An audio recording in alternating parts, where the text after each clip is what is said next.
Welcome to Wall Sandwire.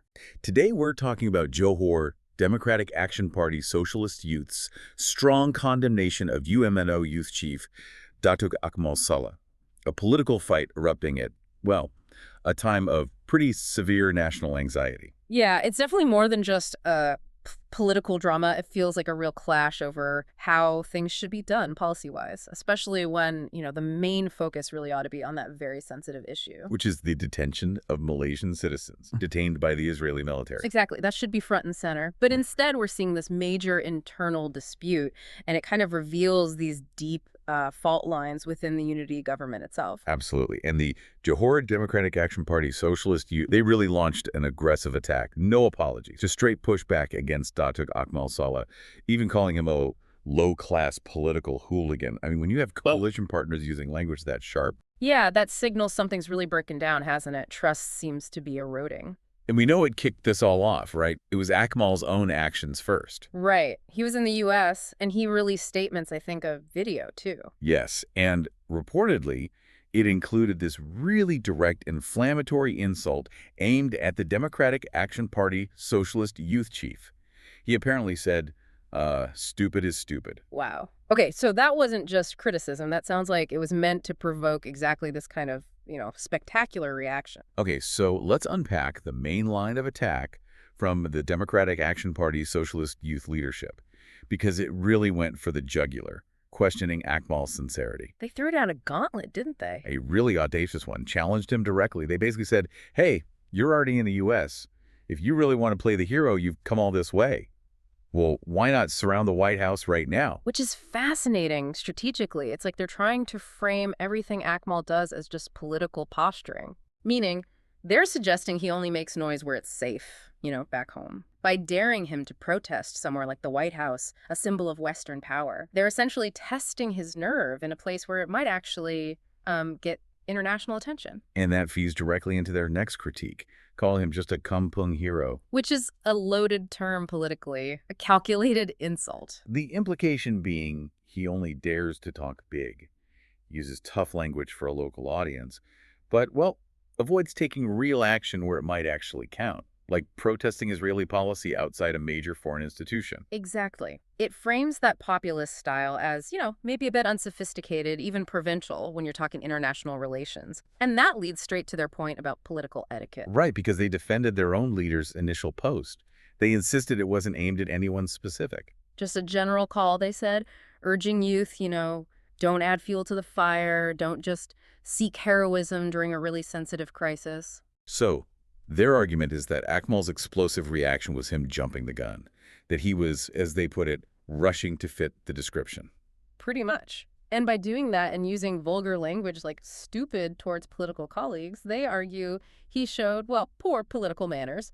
Not a great example for young people in politics. I see. So they're trying to lift the argument beyond a personal spat, making it about political maturity, about governance. Yeah, they're signaling that when the country's dealing with security risks, international talks, the right response needs to be measured diplomacy, not just emotional grandstanding. Okay, but let's play devil's advocate for a second here. Public feeling is strong. Oh, right. Right? Especially when citizens might be in danger. Sure. So while quiet diplomacy is happening behind the scenes, maybe that's not always enough to calm public anxiety. Doesn't Akmal's style, that loud, visible anger, maybe serve a purpose? Showing the public that leaders are genuinely upset and demanding action? That's the absolute core tension, isn't it? The Democratic Action Party Socialist Youth would argue, I think, that while it might feel satisfying for the public momentarily, that kind of action actually works against the main goal. Which is getting the detainees released. Right. They strongly defended the government's approach, pointing out that Prime Minister Dato Seri Anwar Ibrahim acted straight away, contacting leaders in the Middle East to try and secure their release. So that's the foundation of their position. Yeah. International issues need diplomatic means and political wisdom. And they didn't just leave it abstract. They brought up the PM's track record, specifically mentioning his role mediating that difficult Thai-Cambodian dispute. As evidence of his competence in these high-stakes situations. Exactly. The message seems to be, trust the guy who's done this successfully before. And in their view, Akmal's confrontational style just disrupts that whole effort. Deeply disruptive, according to them. The Democratic Action Party Socialist Youth stated that things like yelling at foreign leaders, it just doesn't help. Worse than not helping, they think it actually damages Malaysia's image internationally. Yeah, makes those delicate diplomatic talks harder, not easier. That's their perspective. That really brings up a critical question for you, the listener. When national security is on the line, which way works better? Is it the quiet, high-level diplomatic push the PM is doing, or is it the loud, confrontational political pressure? It says a lot about what we prioritize. And this wasn't just general criticism either. They zero in on a very specific, very public threat Akmal made. Ah, yes, the promise to organize a huge protest if, or when, the U.S. president visits KL for the ASEAN summit. It was assumed he meant Trump. Right, a very attention-grabbing statement, designed to boost his profile, no doubt. But the Democratic Action Party's Socialist Youth just swatted that away, didn't they? Called it noise from an empty can. Which is a politically potent analogy, you know? It suggests Akmal's words are loud, maybe get attention, but ultimately they're hollow.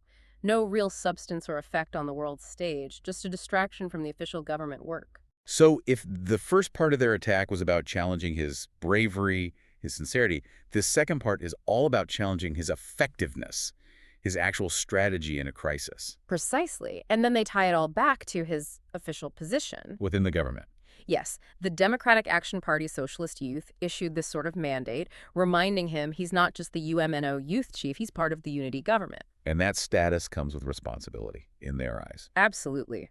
They argue his role should be to rally national support, build trust in the PM's handling of the crisis, not sow confusion or division internally. They're really invoking the idea of government unity here.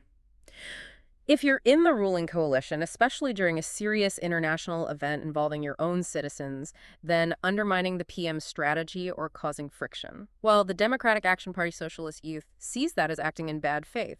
They're holding him to a higher standard of coalition discipline. And that final piece of advice from the Democratic Action Party Socialist Youth leadership, Wow. probably the sharpest political jab in the whole thing. It was incredibly blunt. They basically told Datuk Akmal Saleh, if you can't offer real solutions, then just keeping quiet is the best help you can give the PM right now. Oof. Yeah, that pretty much sums up their complete dismissal of his approach, doesn't it?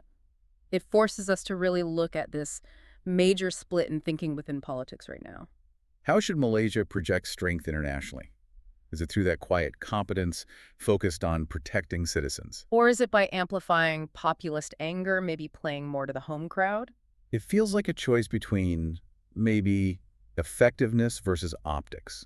And that choice really shapes how Malaysia is seen when things get tense like this. It does. This whole clash makes us ask, what's truly effective leadership in a crisis? Is it about calming things down, getting results through careful diplomacy?